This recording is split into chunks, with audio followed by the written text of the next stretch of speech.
Insights, o podcast do Bradesco.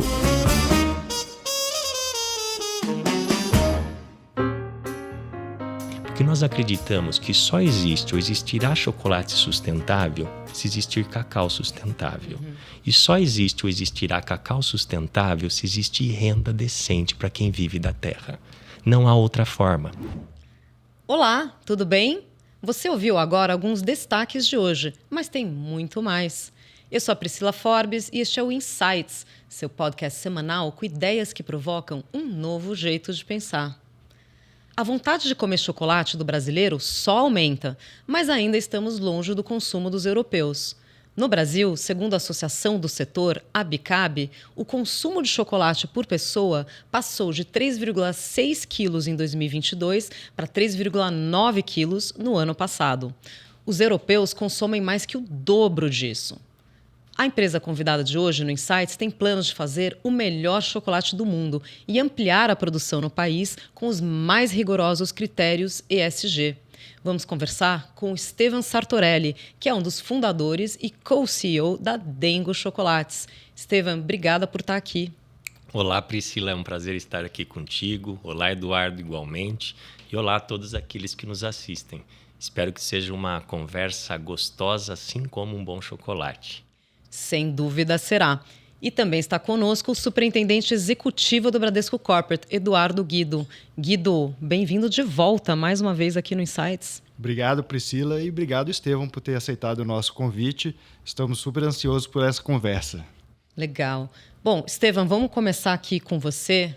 Queria que você contasse um pouco para os nossos ouvintes sobre a origem da Dengo, que já é uma marca querida aí de chocolate premium, que tem muito dessa pegada de brasilidade e de sustentabilidade. Então, queria que você contasse um pouco sobre a empresa, como ela nasceu e o momento atual dela. Muito bem. A Dengo nasceu em 2017 e nós nascemos como um negócio de impacto social. O que é um negócio de impacto social? Como todo negócio, tem a missão e objetivo de gerar lucro, mas ele tem impacto social no seu core, no seu centro. E nós nascemos com o primeiro e principal propósito de gerar renda decente para pequenos e médios produtores de cacau no Brasil. E como fazemos isso? Espero a gente trocar um pouco essas experiências ao longo desse podcast. E isto é fundamental hoje. Apesar de chocolate a gente comprar porque ele precisa e deve ser saboroso, a gente reconhece que nós temos uma cadeia agrícola que precisa evoluir e muito ainda, dadas as condicionantes de miséria, desmatamento, trabalho escravo e infantil que essa cadeia global possui ainda hoje. Perfeito. Mas conta um pouco para a gente, Estevam, dos números da Dengo hoje.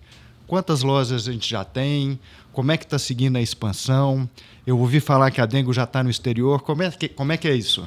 Tem loja até na minha rua. Eu sou super fã Lá e em Paris? consumidora. Quem dera, mas logo já está em Paris também, né? Exato. Guido, chegamos esse ano a 40 lojas, ainda muitas delas pautadas no modelo de lojas próprias. Temos já 2 operações fora do Brasil. Em abril de 2023, nós iniciamos a primeira operação francesa no bairro charmoso de Montmartre. E meses depois, ali, fim de outubro do ano passado, nós iniciamos a nossa segunda loja no bairro de Saint-Germain-des-Prés. É muito feliz a gente saber que a gente está levando um pouquinho do sabor brasileiro que nos encanta, com a originalidade que a nossa culinária oferece, combinado a um bom chocolate, para o francês e para os turistas em Paris. São todas lojas próprias, né, Estevam? Por hora, sim. Certo. E olha que o paladar do francês para chocolate é bem exigente, né? Mas a Dengo se destaca trazendo ingredientes tipicamente brasileiros, né? Sim. Nós temos uma abordagem de desenvolvimento de produtos que a gente procura ter os produtos mais locais possíveis ou mais próximos possíveis da originação. Porque isso, no âmbito de logística, de eficiência, de cadeia, é o melhor para o planeta e para a escolha. Segundo, que tem originação. O Brasil não inventou o bom chocolate, mas ninguém teve a ousadia, a criatividade, o bom borogodó que a marca possui, de fazer combinações irresistíveis que combinam, sem dúvida, um chocolate de qualidade superior a sabores que só o Brasil oferece.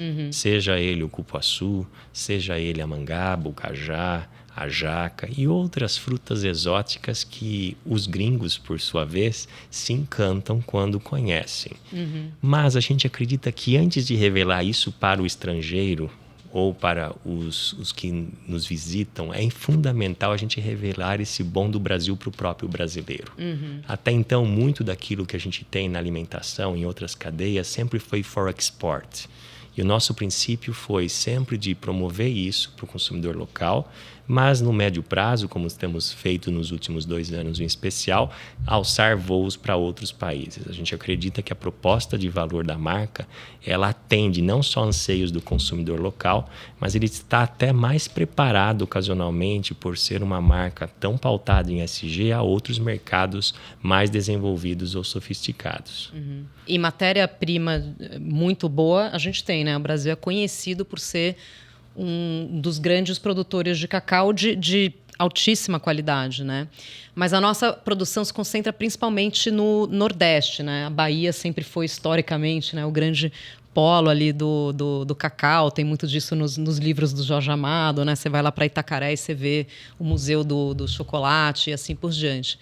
Então, Estevam, você poderia explicar para a gente como que é a relação da Dengo com os produtores de cacau? Porque são eles que estão ali, né, na lida, extraindo essa matéria-prima tão rica que a gente tem, né? E de que forma é essa relação da cadeia produtiva, desse começo, desse primeiro elo da cadeia produtiva, né, até da parte de pagamento aos produtores?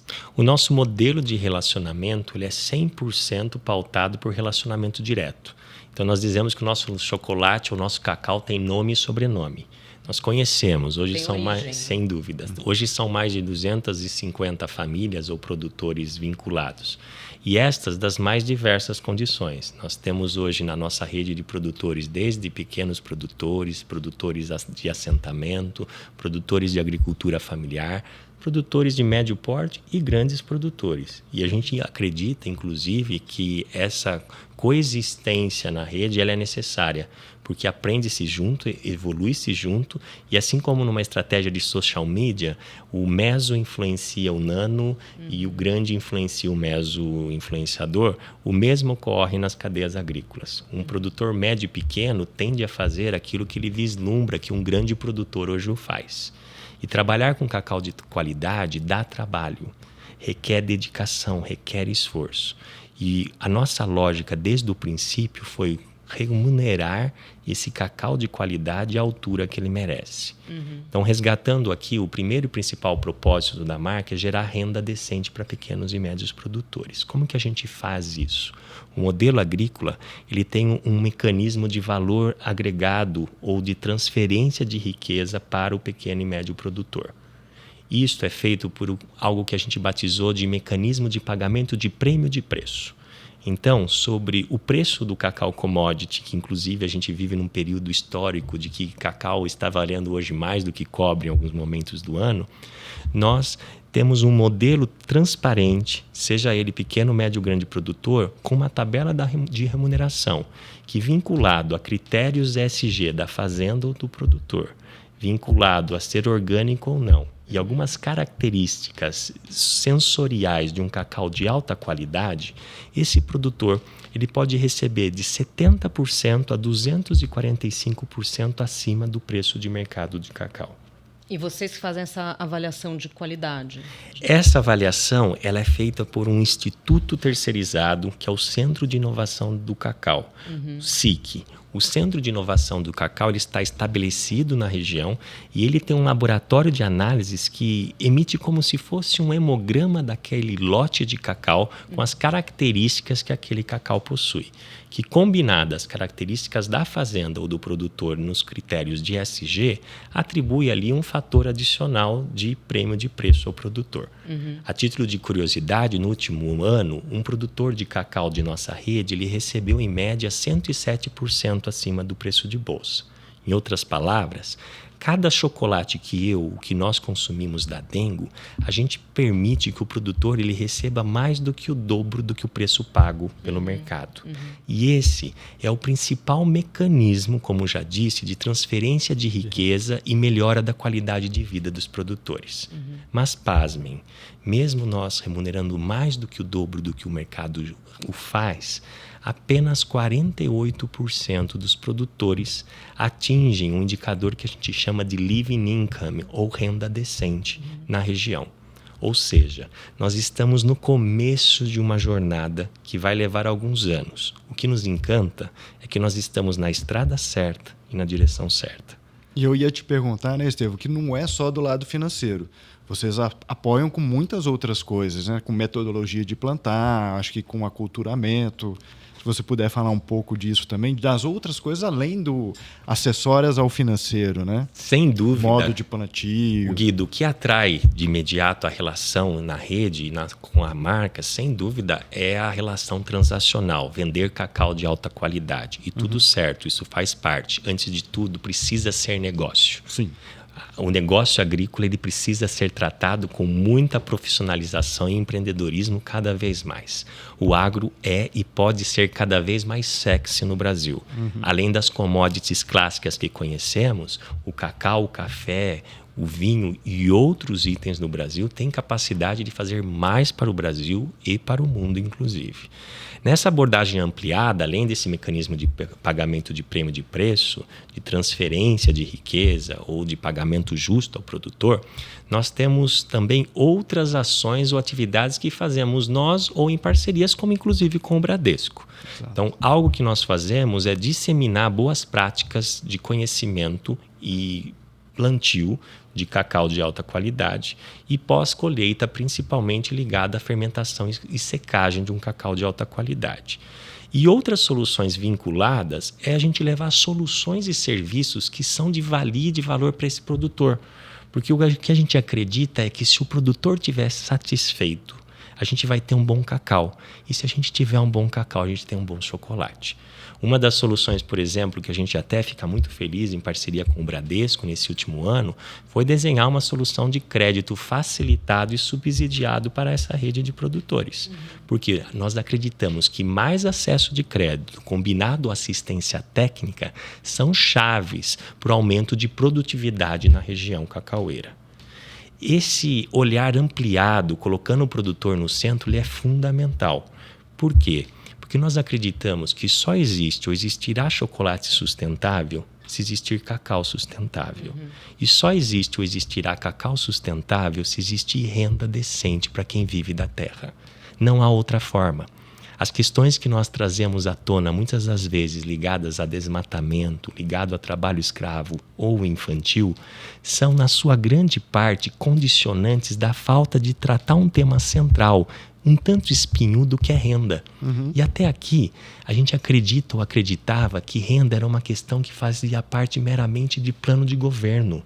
E as organizações conscientes, elas têm que reconhecer que os nossos negócios são chaves para a transição socioambiental nos territórios em que atuamos.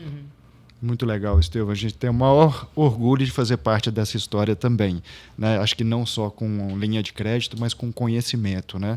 O crédito certo, bem indicado, bem recomendado. E educação financeira educação também, financeira, né? Para ajudar esses pequenos produtores. Né? Conta pra gente um pouco, você falou muito de cacau, né? Conta pra gente um pouco o que é o cabruca. Cabucra, é isso? Cabruca. Isso.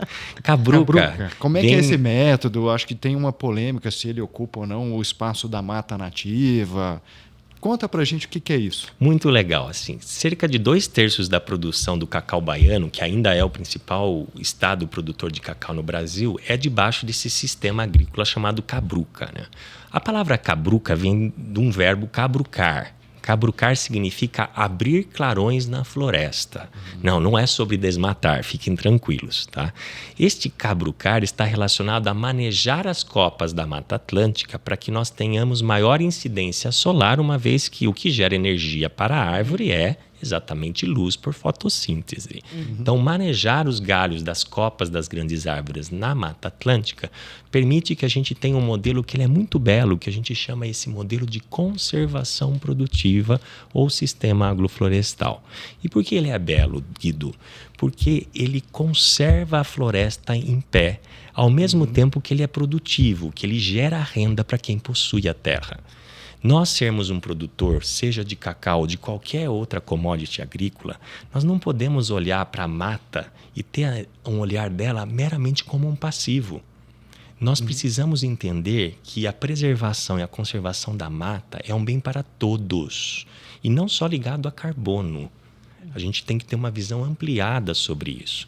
Inclusive, prestação de serviços ambientais, que o fato desses produtores, seja no cacau, seja em outras culturas, o fato de eles preservarem e manterem a floresta de pé, estão sendo desenhadas soluções e precisam crescer essas soluções, inclusive, de remunerar e compensá-los por manter a floresta de pé.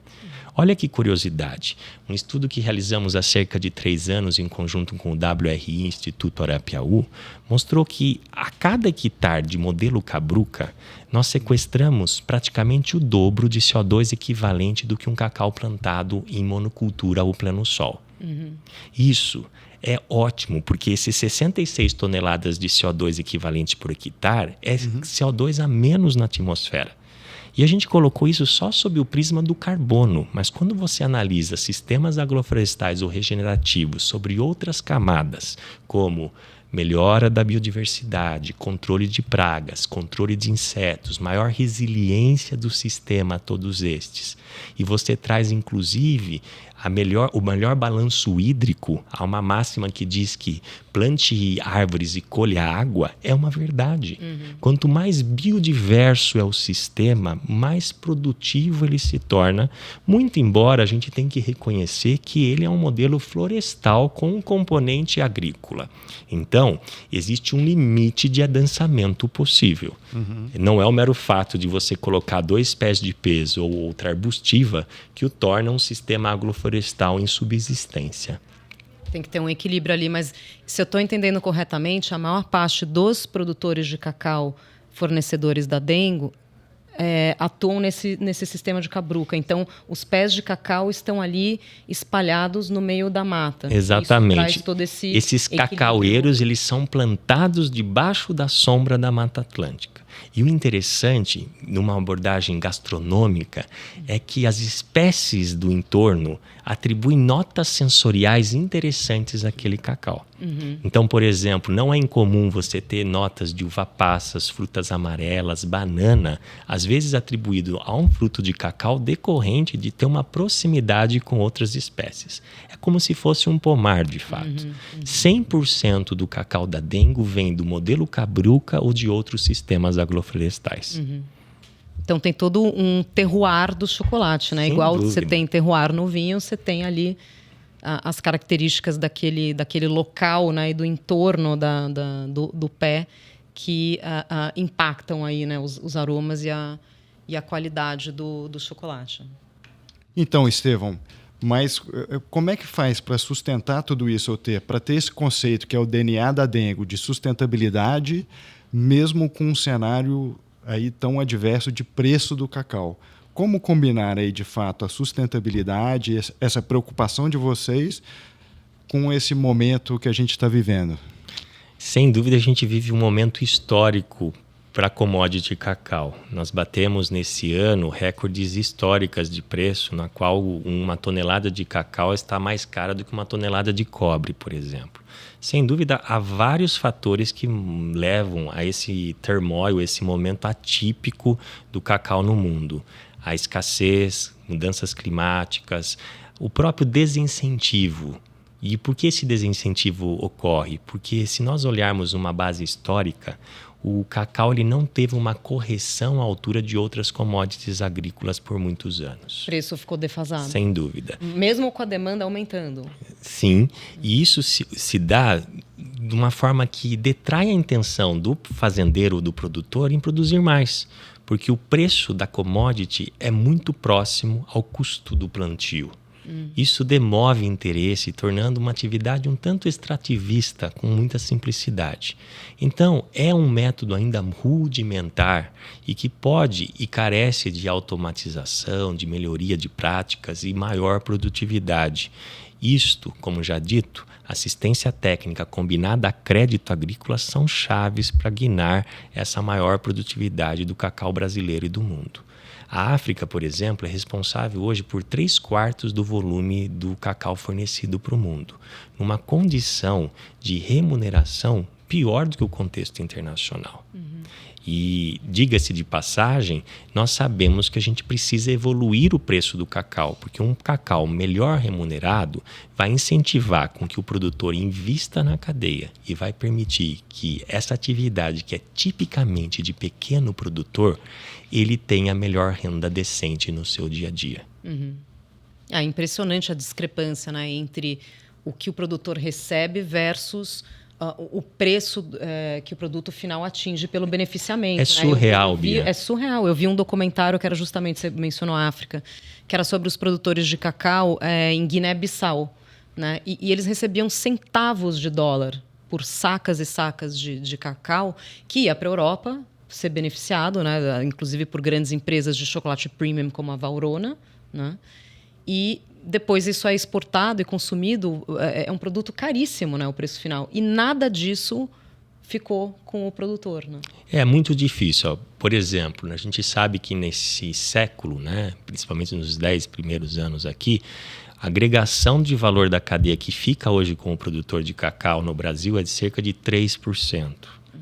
Na década de 80, na década de 90 do último século, esse percentual era algo em torno de 15% a 16% ou 18% da agregação. O produtor ele foi perdendo importância e participação no total. E isso faz com que a gente tenha que repassar ou passar por um novo processo de preço. É fundamental o preço ser superior ao custeio, senão isso não se torna sustentável. E nem de qualidade, né? Não tem como manter uma Sem qualidade dúvida. real dessa forma. E, infelizmente, as cadeias produtivas e bens de consumo, principalmente em categorias como o chocolate, que é altamente sensível a preço, entramos num processo histórico de desconexão de fornecimento e cadeias, na qual a indústria finge que paga um preço decente ao produtor de cacau e o produtor de cacau finge que entrega um item de qualidade. Por que nós conseguimos na Dengo ter um chocolate de qualidade superior, entre outros? Porque nós temos uma amêndoa de altíssima qualidade, que corresponde a cerca de 0,5% do cacau oferecido no mundo. Inclusive, na loja, eu já provei a amêndoa. Pepita, a exato. pepita. Porque eu não sei se todo mundo sabe, né? Mas o chocolate é feito da semente do fruto do cacau, né? Isso. A semente, inclusive, por ela ser de alta qualidade, é exatamente isso que permite que a gente não precise utilizar químicos desnecessários, como aromatizantes. Você não consome um vinho de qualidade aromatizado, concorda? Se você é convidado para a casa de um amigo e ele fala, olha, eu tenho uma safra especial desse vinho aqui, ele tem aroma de... Você vai estranhar a credibilidade daquele amigo de ser um bom tomador de vinhos, não é verdade? Se um bom vinho, um bom queijo, um bom café não vão aromatizantes, por que mais de 95% da indústria mundial usa aromatizantes na sua composição? Para disfarçar defeitos do produto, né? Sem dúvida. Então, quanto menos ingredientes o chocolate possui, mais ou de melhor qualidade é o cacau. Então, e vocês produzem o chocolate premium, né? Que é justamente esse que tem muito menos coisas adicionadas, praticamente nada adicionado. Tem o cacau puro, né? Com uma concentração, inclusive, maior de cacau. Mas isso, às vezes, o gosto do brasileiro... o brasileiro está muito acostumado a comer aquele chocolate que tem menos percentual de cacau, tem mais leite, tem mais açúcar, mais gordura hidrogenada, aquele chocolate super doce, né? E vocês estão na outra ponta, estão nesse chocolate com um percentual muito maior de cacau, então você sente o amargor do cacau, que é importante, é uma nota super importante no chocolate. Mas queria que você comentasse como é que está evoluindo aí o paladar do brasileiro e a aceitação para esse chocolate que a gente chama mais premium. Esse trabalho é um trabalho de construção em que levará tempo. Infelizmente, ainda hoje, nós como brasileiros, nós consumimos mais um docinho açucarado do que chocolate de verdade. Tem muito pouco cacau, né? Nesse Muito pouco chocolate cacau. de Para vocês terem prateleira. ideia, a participação do chocolate amargo ou intenso, que é aquele chocolate que na sua grande parte tem maior concentração de cacau no Brasil, ele representa algo em torno de 11% do total da categoria. Eu faço parte desses 11. Que eu bom. Adoro. Quanto mais amargo, melhor. Porque isso é mais saudável, entre outros. Quanto mais cacau e menos açúcar você possui numa composição, de melhor qualidade é esse chocolate. Mas é triste dizer isso, e sem dúvida isso também nos encanta, porque nós temos um papel social e de marca consciente que somos de convidar as pessoas para essa transição necessária. Mas hoje nós, como brasileiros, nós consumimos 3 vezes mais açúcar do que o recomendado pela Organização Mundial de Saúde. A título de comparação, o Brasil tem hoje 11% de participação em chocolate amargo e o templo do fast food ou da obesidade, que é a sociedade americana, tem pelo menos 35% de participação. Quando nós vamos para a Europa, mais de 65% da participação do mercado na Europa é de um chocolate amargo de alta concentração de chocolate. É uma vergonha isso. Nós precisamos admitir que a gente precisa passar por esse processo de consumir chocolate de verdade. O chocolate de verdade é aquele que tem mais cacau, é aquele que não tem gordura hidrogenada, que não tem aromatizantes ou conservantes ou qualquer outro químico desnecessário. Mas como fica isso em números, Estevão? Fala um pouquinho, se você puder, dos números, porque o que a gente escuta é que vocês ainda estão ali na transição para o break-even, né? É uma empresa super recente e tem um baita projeto de expansão ainda pela frente. O que você pode dar de insight para a gente? Sem dúvida, ser um negócio nichado, ainda mais no Brasil, que tem suas condicionantes e dificuldades, o brasileiro não consome o chocolate que o consome só por uma questão de paladar. Inclui, sem dúvida, uma educação, de uma progressão de gourmetização, mas temos um fator de renda que é fundamental. Nós fazemos parte de uma fração enésima de mercado ali que tem a condição de remunerar e pagar um chocolate de fato de alta qualidade. Porque é percebido como um produto de luxo. Sem né? dúvida. E custa Estamos numa fatia do mercado que nós chamamos do premium nacional relevante, que é cerca de 5% do total dessas marcas no Brasil. Em termos de números ou financeiro do negócio, nós chegamos a 7 anos na iminência do nosso break-even operacional num olhar consolidado. Nossas lojas, nossas operações ou os nossos canais, eles são lucrativos, mas nós ainda numa visão consolidada estamos na iminência dessa positivação. Mas até pelo crescimento, né? Pelo ritmo de crescimento de Sim, vocês. investimos muito e temos intenção de investir ainda mais nos anos à frente, mas nós reconhecemos que todo negócio, para ele ser sustentável, ele precisa gerar lucro, porque o lucro é o oxigênio da organização. Se nós não temos oxigênio, nós deixamos de viver. Embora nós reconhecemos que nenhum de nós aqui vive meramente para respirar. Então, o lucro ele é fundamental para dar escala nos anos à frente. Nós temos um desenho de negócio que ele tem um impacto relativo substancial para a cadeia. O nosso compromisso agora é transformar esse impacto relativo em termos absolutos mais relevante. Impactamos 200 famílias, 250 famílias. O território sul-baiano que atuamos são pelo menos 16 mil produtores. Nós precisamos crescer, porque o crescimento gera lucro, o crescimento gera renda para pequenos e médios produtores. Legal, Estevão. Você falou de toda a responsabilidade que você tem com você, a Dengo, tem com os produtores, a preocupação até com o nível de açúcar, mais saúde na boca do consumidor.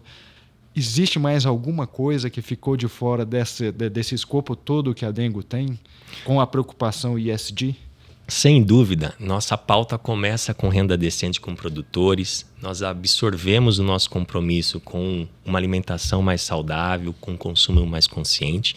Hoje nós temos focos em 3 importantes ODS, ou Objetivos do Desenvolvimento Sustentável da ONU. O 2, relacionado à agricultura sustentável. O 12, relacionado a consumo responsável e produção responsável. E o 15, ligado a vida no planeta. Hoje, Guido, nós temos mais de 25 indicadores de impacto que nós monitoramos anualmente para garantir que não só a gente tenha bons resultados financeiros ao longo do tempo, mas que nós também tenhamos um impacto relevante para todas as partes interessadas. E isso é interessante porque isso gera engajamento. Nós acreditamos que pessoas e consumidores cada vez mais, eles vão se conectar e engajar com marcas que possuam causas e compromissos socioambientais, públicos e que sejam comuns. Comer um bom chocolate é prazeroso, é muito bom, mas a gente não pode ser feliz sozinho. Não dá para a gente ter um bel prazer ou uma indulgência ciente de que temos uma cadeia de miséria ou mazelas. Quando nós fazemos um chocolate bom e sabe que o seu chocolate também está em boas mãos, respeitando a todos aqueles que honram com o seu trabalho ao longo da jornada, seja ele o produtor, seja ele os nossos colaboradores, vendedores, sejam eles parceiros do negócio. Essa ampliação que todos nós, diga-se de passagem, Bradesco, Dengo e tantas outras organizações do Brasil precisam fazer, é uma percepção de que todo negócio hoje existe com o primeiro e principal objetivo, que é cuidar. ESG é sobre afeto. ESG, o próprio nome da marca remete a afeto, sem dúvida, né? Dengo é um carinho, né? Priscila, Dengo é afeto, Dengo é amor, Dengo é cuidado, Dengo é respeito. É sobre essa ótica cultural ou não que nós temos que reconhecer que o grande papel das organizações conscientes nesse século desafiador que vivemos é cuidar um dos outros, inclusive o governo. Nós temos que olhar governo, sociedade civil, temos que olhar o cliente final.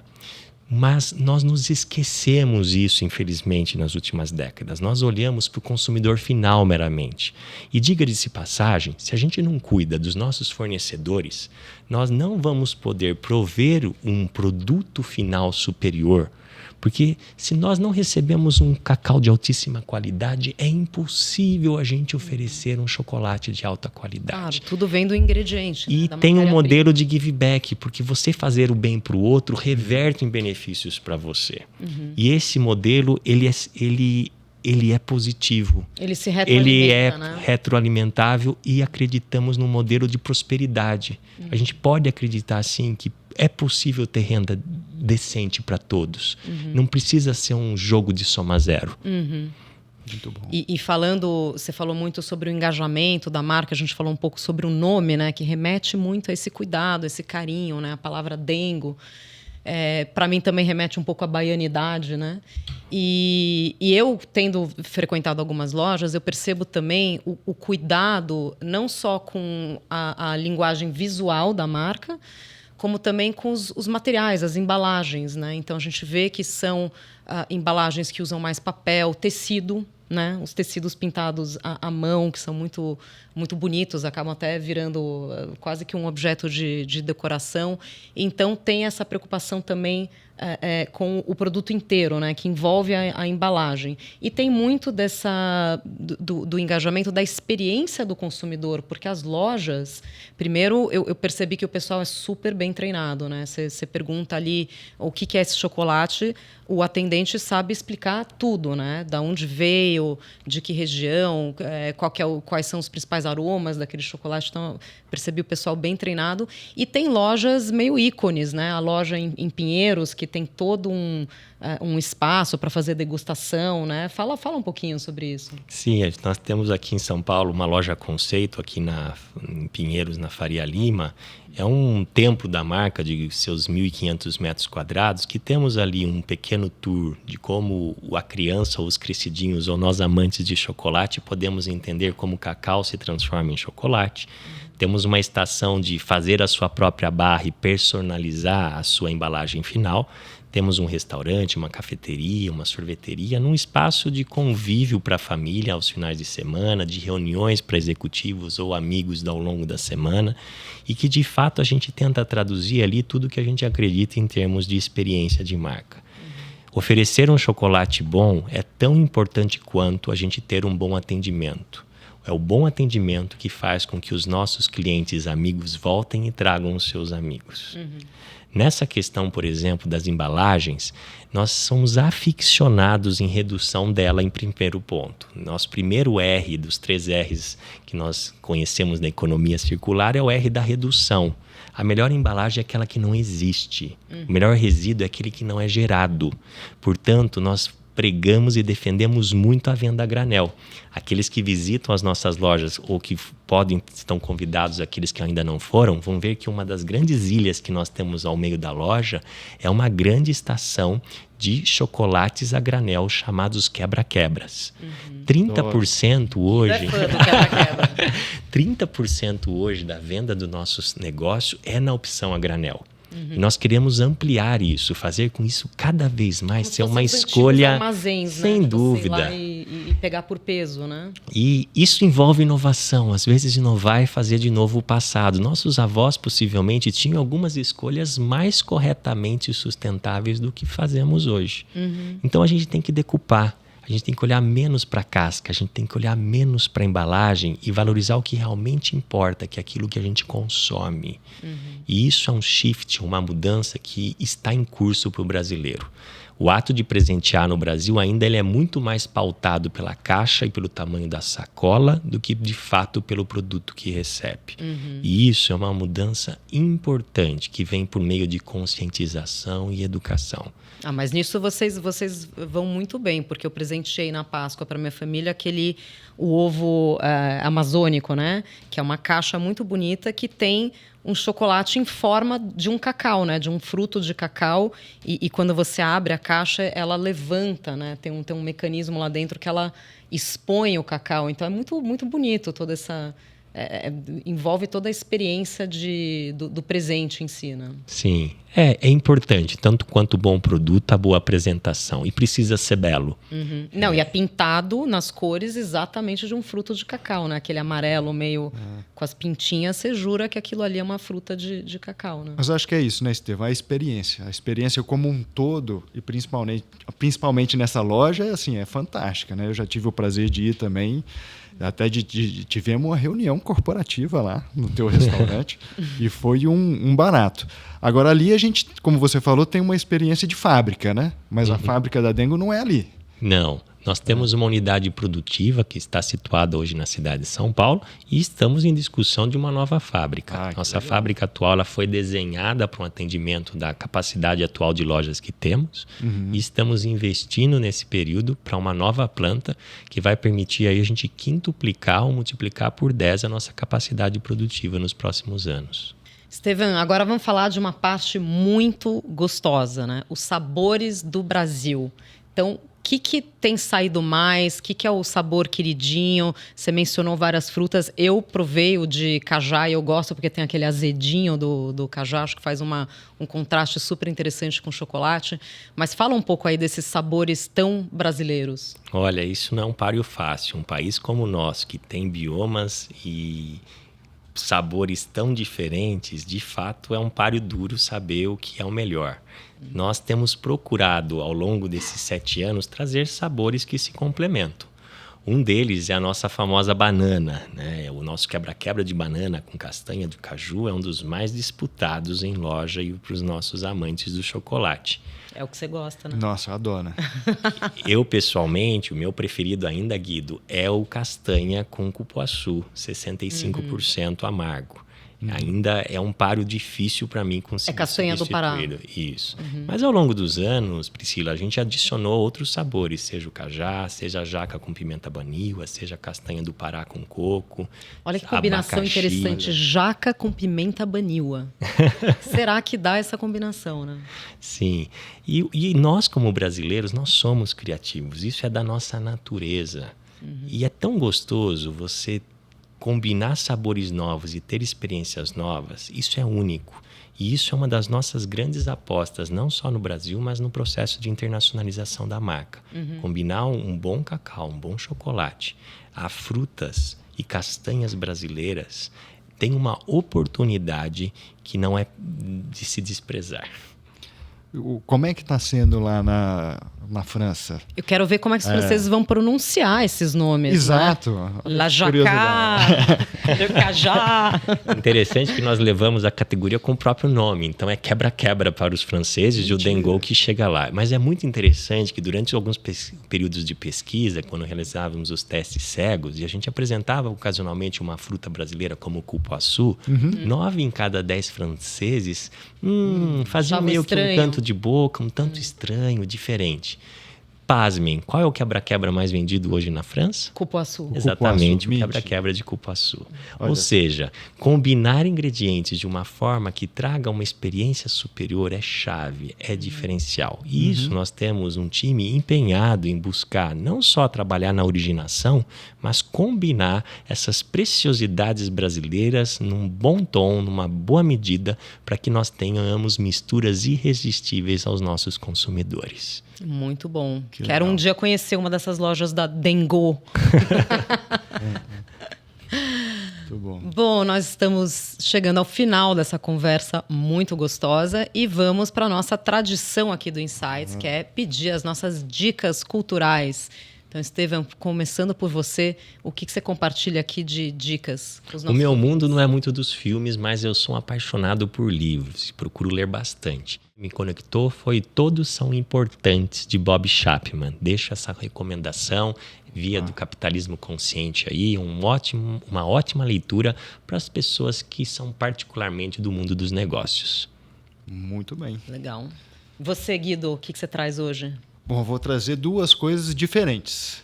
Né? Um filme do Ford versus Ferrari. Para quem quer se distrair, não é um filme profundo, mas é super divertido. Tem um pouco de pegada do lado corporativo da coisa e de um pouco de como é que funciona o mundo premium. Então, eu acho que isso tem um pouco de conexão aqui com a Dengo. Mas vou dar uma dica que não tem nada a ver com filme ou livro, com música. Para quem gosta de música, a Sala São Paulo está com encontros, duetos de música popular. Muito e tem bom. uma série de encontros até o final do ano. Então, acho que vale a pena música popular no palco sagrado da música clássica em São Paulo. Acho que deve ser fantástico. Que ótima dica, Guido. Fazia tempo que a gente não tinha uma dica musical aqui. Muito bem, esse foi mais um episódio do Insights, o podcast do Bradesco, e eu tive o prazer de conversar com um dos fundadores da Dengo Chocolates, o Estevão Sartorelli. Estevão, super obrigada pela sua participação hoje. Eu que agradeço a participação, foi uma conversa deliciosa, tão boa quanto aquele bom quebra-quebra, Guido. Queria agradecer também o Guido, que já está se segurando aqui porque ele quer ir comer um quebra-quebra. Obrigada, Guido. É isso aí, Estevão. De novo, Priscila, obrigado. E Estevão, muito obrigado por fazer parte desse episódio com a gente. Eu que agradeço. Conversa super fluida e legal. Obrigado. E você que nos acompanha já sabe, né, que o Insights está nas principais plataformas. Estamos no YouTube do Bradesco e no Instagram, no perfil @podcast.insights. Siga a gente por lá, fique por dentro das gravações, bastidores e muito mais. Até a próxima. Tchau!